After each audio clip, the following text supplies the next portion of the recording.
Yeah, so I've had a bit of a busy, a bit of a hectic day. As you can see, I've got childcare as well. So I've managed to bring him over. Somebody was very persuasive, and he said to me that we need you here today. I don't know why. I'm sure somebody can do the do this just as good as I can. So just introducing myself. My name is Uthman. I'm the local Imam at Medina Mosque in Brighton, one of 3 mosques.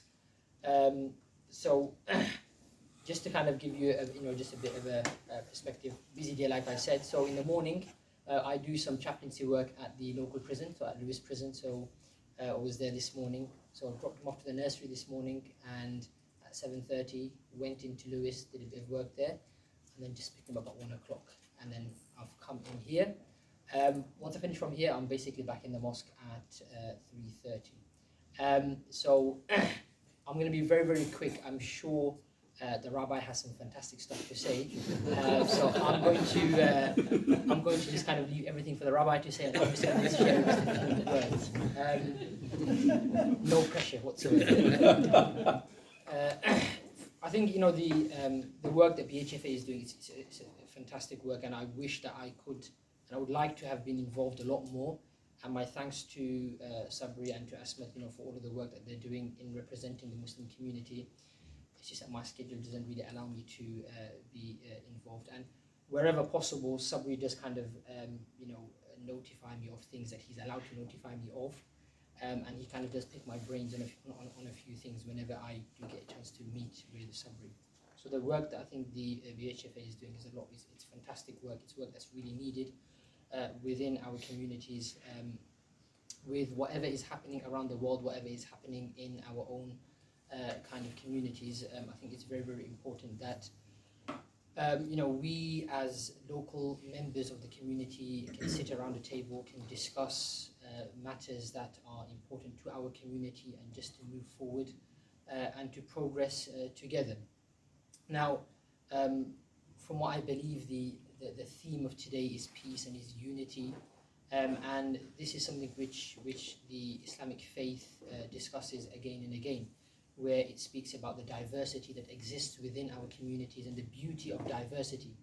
And it also speaks about the idea and the purpose behind the diversity that we have within our communities. The purpose behind this diversity is not to create disunity. It's not to create separation between one faction and one group and another. One of the most beautiful verses of the Quran, which really I think resonates with me, and I mentioned this on many occasions, and the lessons that we as Muslims, the lessons that Muslims derive from this one verse, where God addresses mankind in general. So in the Quran you have God addressing the different groups of people. So often you will have where God addresses the Muslims quite specifically, and often you will have God addressing the people of the scriptures, whether it is the Muslims, the Jews, the Christians, and often you will have God that will address the entirety of mankind. So this particular verse starts by God addressing the entirety of mankind, and God says that, "O mankind, we have created you in groups and in tribes." And then the purpose behind this diversity, we have created you male, female, we have created you in groups and in tribes. And then the idea behind this diversity, God, he explains and he says, is so that you may recognize one another. The diversity is for purposes of recognition. And then the most beloved, the most honored in the sight of God are those that are most God-fearing.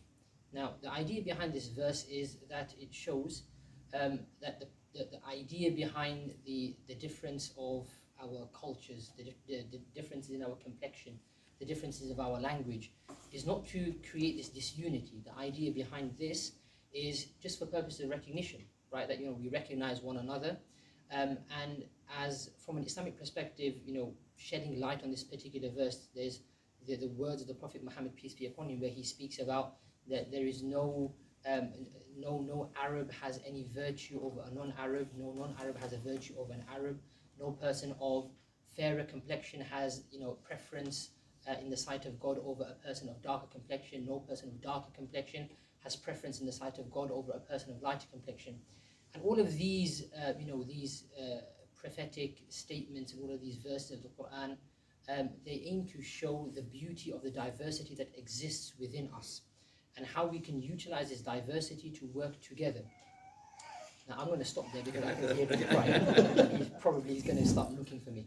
All I'm going to say is the work over here is fantastic, and I hope that I can be more involved in the future, and I believe that in the future the work that we are doing, even now we're seeing the beautiful effects of this within our own communities, and hopefully in the future we'll start to see the unity and the fostering of this unity amongst our local communities.